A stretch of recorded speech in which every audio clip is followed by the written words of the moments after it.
Yeah, it is Brekkie this morning, as we say, very good morning now to the Dubbo Regional Mayor, Matthew Dickerson, who's in the chair just on 21 past 8. Good morning to you, Matt. Hey, good morning. Great to be seeing you again.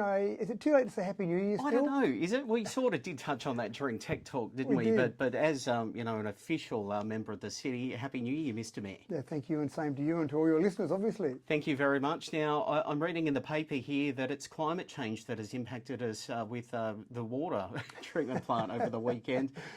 Too much organic material coming from Macquarie River. Yeah, that's right. And it's interesting because I saw the headline myself there, and I did obviously do an interview with the Liberal, and sometimes the headlines don't exactly match the contents of the interview, but there is certainly no doubt about it that our climate is changing and things are happening differently. And so some of the extreme events that we've had, some of the droughts followed by large flood events and ongoing flood events, they're all having an impact, obviously. And so I don't think I said something like, this is all due to climate change, but certainly we need to make sure that as we go forward and as we see different water coming down the river, different types of things in our water, we need to learn. And it's not just us, it's water treatment plants across the state, across the nation, across the world need to learn how to deal with those different materials. So whether it be algae, as it was in this case, whether it be the turbidity of the water, and that's a term that I didn't know I'd be using a year ago, so whether it be turbidity in the water, which then impacts the water that comes into the water treatment plant, which then impacts how we treat it. And that's the big thing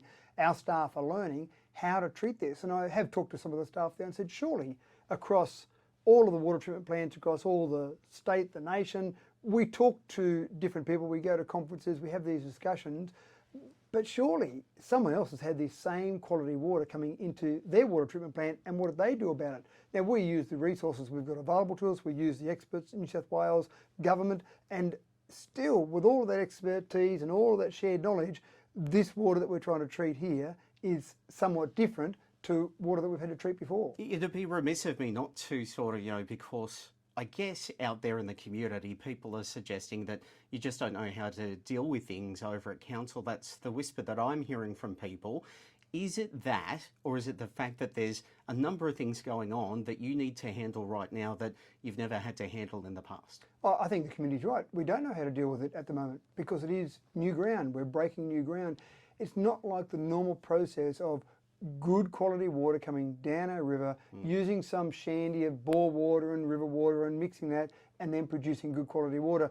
We've done that for a long time. That water treatment plant was upgraded back in 2006. I was on council at the time. I remember that we spent over $20 million on upgrading that water treatment plant, and we've been treating water for a long time. So it's not as if the staff there don't know how to treat water in a normal set of circumstances. But when you get different water coming into the water treatment plant and different water, not just some minor variations, extreme variations and things that we haven't seen before, that's when you do have to learn how to do things again. And so when people say our staff don't know what they're doing, well, it's a bit harsh, but in some respects that's right, because they actually have to learn again how to treat different water coming in. You've had Wellington have a pump failure for fluoridation. Dubbo still not being fluoridated, probably not until June, I think you said on Today Breakfast the other morning, which I was listening to. Are they in the same sort of thing that council didn't know what they were doing, or is this just a happenstance that they've happened sort of pretty much almost together, these failures? What's going on there? Is it the infrastructure that you've not been active enough as a council to fix or maintain? Or is it just two separate issues that happen at the same time? Yeah, so one of the things that you have in any major plant, whether it be a council or a mine or any manufacturing process, is you have scheduled maintenance of various components. I mean, aircraft, probably a perfect example. You've got scheduled maintenance. Every time you land, that's one more landing, and then after X number of landings, you replace tyres, and after Y number of landings, you replace various components of it. So it's the same in a water treatment plant. There are various components in that water treatment plant that are scheduled to be either maintained or replaced on an ongoing basis. So that's normal in any sort of major plant like that. This particular pump that failed at Wellington was one of the things that was on our normal maintenance schedule, but failed ahead of schedule. So that sometimes happens. You sometimes get components that do fail before their expected lifetime. And again, you have redundancy built in various aspects of a water treatment plant. You have various pump structures set up. In the fluoridation process, one of the things that's interesting is that New South Wales Health say that you can choose, a community can choose to put fluoride in their water or not to put fluoride in their water. They don't see it as a public risk if you're going to have crypto in your water and people are going to end up with thousands of us in the hospital because we've been impacted by crypto, that is a public health risk. Not having fluoride in the water for 2 months, New South Wales Health doesn't see the public health risk. I'm not saying it's good, but it's not a health risk. So there's not the same level of redundancy built into the fluoridation process as there is in, for example, getting good quality water out to the community. So this pump failed. Unfortunately, it's a pump that was made in Germany. Getting a new one is not a 5-minute process. They've told us the middle of March. We're working on trying to get it quicker than that, but worst case scenario, middle of March. In Dubbo, you're rolling out new infrastructure totally. That's why it's taking so long to fix the fluoridation issue. Well, we didn't know about it for a start. January 2019 was when the fluoridation process failed in Dubbo, and unfortunately, no one, our staff told the right people, but our leadership at the time did nothing about it, didn't tell the community, and also chose to do nothing about it.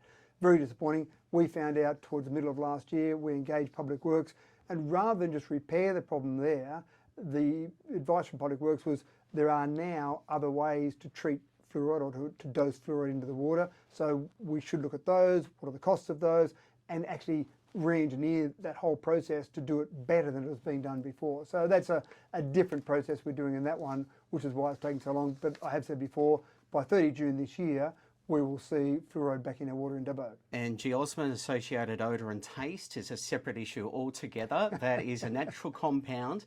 You still don't know how to get rid of that. And again, this is one of those things that I talk about, and when I say the term climate change, this is because of our changing climate.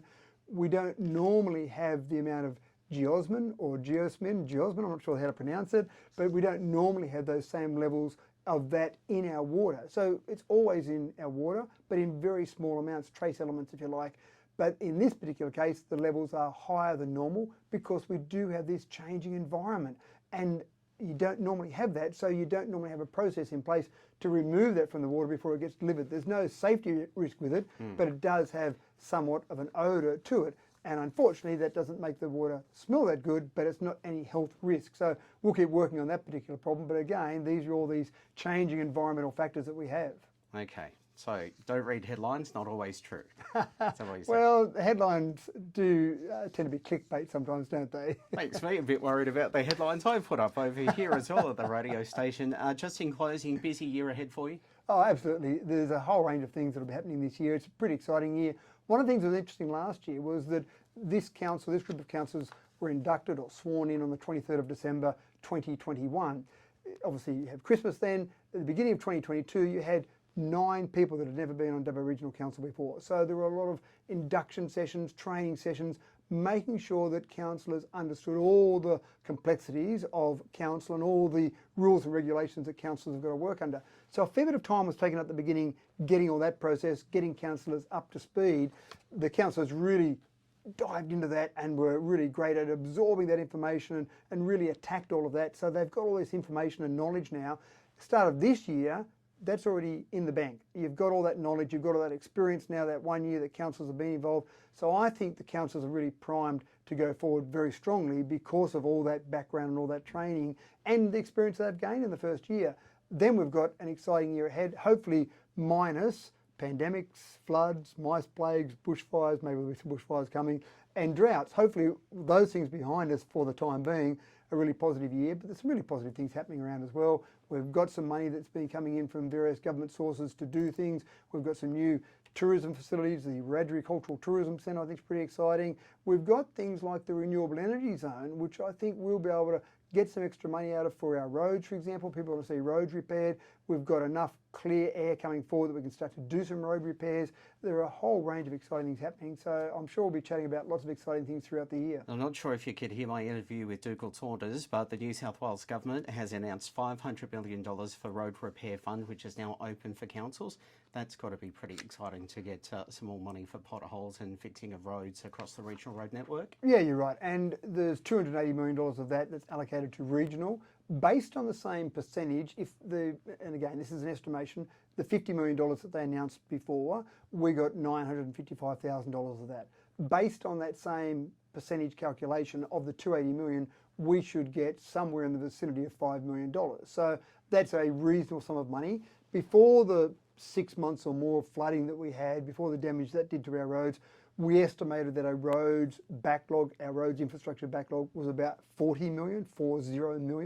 So again, that would be higher than that now. We haven't recalculated after the damage to the roads. But 5 million, as you can see, would take a hit or take a chunk out of that 40 million, but it's not going to solve that entire 40 million. Keep in mind that 40 million has grown as well. So good news, we need to work out more, and part of the renewable energy zone, part of the way we'll approach that might be to get some additional money out of that coming out early.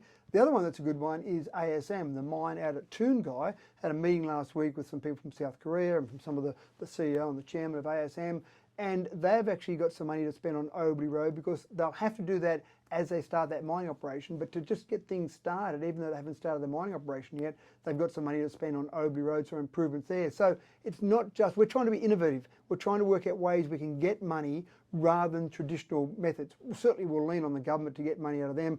We'll certainly work out how we can spend money from our budget. $28 million in this financial year we've got in our budget for the roads. So we'll keep doing those, but we'll also look to things like the RES, the Renewable Energy Zone, like any mines that might be happening around the area. Everything that's happening, how can we get some extra money for roads without having to lean on ratepayers? And it must be nice for the public to have all unsealed roads across the Dubbo region now open for the local government area. Yeah, finally, and that has been a long time coming as well. But most of the people that live on those unsealed roads and use those unsealed roads would know how dangerous they are and how much damage has happened to them during that wet weather period. And again, you'll come along some of those roads and there'll be water across a puddle, but you just don't know what's underneath that water. You can't see just how deep some of those holes are or how sharp some of the edges under that are. So it is good to have them open again, and that's really just down to the weather. Still drive with caution though, is what Always you're saying. drive the conditions. Matthew Dickinson, Dubbo Regional Mayor, nice to chat with you. A little bit, we'll catch up with you really soon, a little bit late for the news, but it's here.